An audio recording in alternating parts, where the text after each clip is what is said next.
अस्सलाम वालेकुम। आज हम डिस्कस करेंगे OSI मॉडल की सेशन लेयर काम कैसे करती है। ये सेंडर साइड पे अगर हम देखें तो डेटा रिसीव करती है, जो 6th लेयर होती है प्रेजेंटेशन लेयर। यहाँ से डेटा आता है सेशन लेयर की तरफ और सेशन लेयर से आगे डेटा को ट्रांसफ़र कर दिया जाता है ट्रांसपोर्ट लेयर की तरफ। जब रिसीवर साइड पे डेटा जाता है तो वहाँ पे ट्रांसपोर्ट लेयर जो बॉटम लेयर होती है वहाँ से डेटा को फॉरवर्ड किया जाता है सेशन लेयर की तरफ और सेशन लेयर से डेटा को प्रेजेंट किया जाता है प्रेजेंटेशन लेयर जो कि लेयर 6 है। अब सेशन लेयर काम कैसे करती है। It is layer 5 in the OSI model.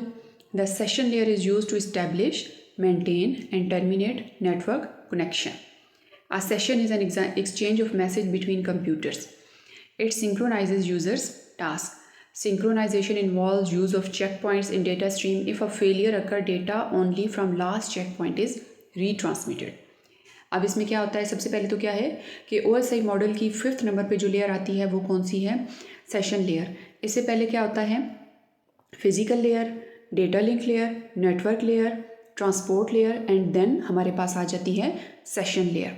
तो सेशन लेयर में क्या होता है, बेसिकली इसमें एक सेशन को पहले इस्टेब्लिश किया जाता है, फिर उसके बाद उसको मेंटेन किया जाता है और जब काम हो जाता है सेंडर टू रिसीवर तो उस सेशन को टर्मिनेट करवा दिया जाता है। सेशन क्या है, बेसिकली एक एक्सचेंज ऑफ मैसेज है, किसके दरमियान, बिटवीन कंप्यूटर्स के दरमियान। और इसमें जो होता है वो यूज़र के टास्क को सिंक्रोनाइज़ किया जाता है। सिंक्रोनाइजेशन बेसिकली क्या होती है कि इसमें चेक पॉइंट्स को इन्वॉल्व किया जाता है। चेक पॉइंट्स इसमें क्या होते हैं कि हर थोड़े थोड़े टाइम बाद जो है लाइक डेटा की जो है ना, ओरिजिनली डेटा की डिवीजन कर दी जाती है और डेटा को इक्वल पार्ट्स में डिवाइड किया जाता है और हर पार्ट के एंड पे जो है वो चेक पॉइंट्स लगाए जाते हैं।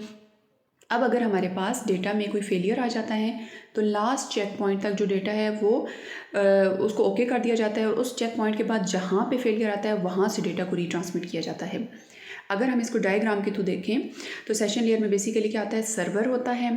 सर्वर की तरफ से लाइक रिक्वेस्ट एक कोई गई किसको, क्लाइंट को, तो क्लाइंट उस पर रिस्पॉन्ड करेगा। क्लाइंट उस पर रिस्पॉन्ड करेगा और अथोराइजेशन अगर होती है तो उस केस में, यानी बेसिकली जो एक सेशन इस्टेब्लिश किया जाएगा सर्वर और क्लाइंट के दरमियान में एक रिक्वेस्ट के थ्रू और रिक्वेस्ट के रिस्पॉन्स में जो है रिस्पॉन्ड किया जाएगा और फिर जो भी एक्टिविटी है वो परफॉर्म हो जाएगी। तो बेसिकली पहले सेशन को इस्टेब्लिश किया गया, देन इसको मैनेज किया गया एंड देन एक्टिविटी परफॉर्म होने के बाद उसको टर्मिनेट करवा दिया गया। फंक्शन ऑफ सेशन लेयर अगर हम देखें तो इसमें आता है dialogue control. Session layer acts as a dialogue controller that creates a dialogue between two processes, or we can say that it allows the communication between two processes which can be either half duplex or full duplex. क्या करती है session layer, ये एक dialogue controller की तरह काम करती है। ये एक डायलॉग को क्रिएट करती है दो प्रोसेसेस के दरमियान पे, जो कि फिर अलाउ किया जाता है कि वो आपस में तब कम्युनिकेट कर सकते हैं, यानी उनके दरमियान में एक सेशन को क्रिएट करती है और फिर वो आपस में कम्युनिकेशन को कंटिन्यू कर सकते हैं। अब वो कम्युनिकेशन 2 वेज़ का होता है, दो तरीक़ों का होता है।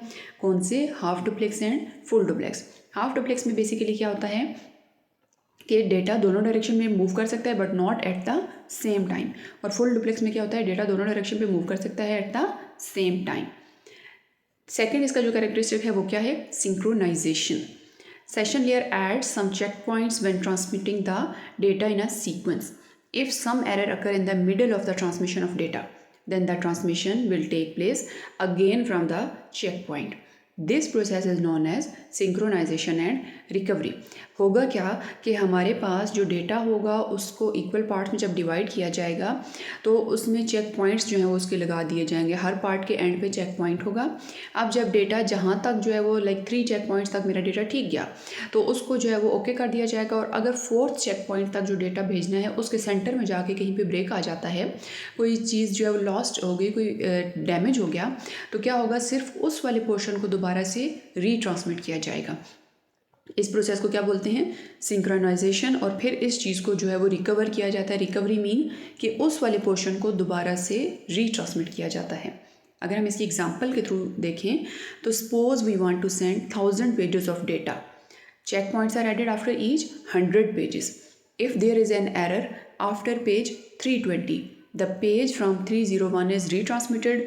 Page from 1 to 300 are not retransmitted. यानी हमारे पास क्या है कि 1000 पेजेस हैं, डेटा हमारा 1000 पेजेस पे कंसिस्ट करता है, हमने उसको सेंड करना है 100 पेजेस के चेक पॉइंट्स की फॉर्म में।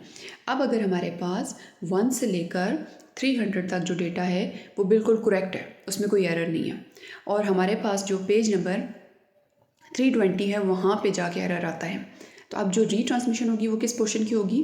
वो 301 से लेकर जो 400 वाला पोर्शन होगा उसकी होगी, और 1 से 300 तक जो पैकेट है या जो डेटा है हमारे पास उसको रीट्रांसमिट नहीं किया जाएगा। तो इस तरह जो है वो सेशन लेयर काम करती है। So thanks for watching this video and don't forget to like, share and subscribe Tech and CS Department.